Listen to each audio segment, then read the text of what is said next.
So hopefully you've mastered your 2-foot glide in a straight line. The next level up from that is doing it on a curve. It's nice and simple. You want to keep your original position with your knees nice and relaxed and your arms up.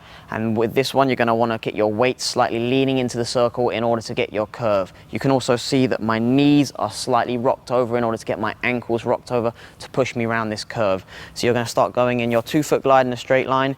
You're going to get your weight into the curve. Again, another push, we're going to come around again and weight into the curve. You can see how I'm using my arms. My shoulders aren't level for this move.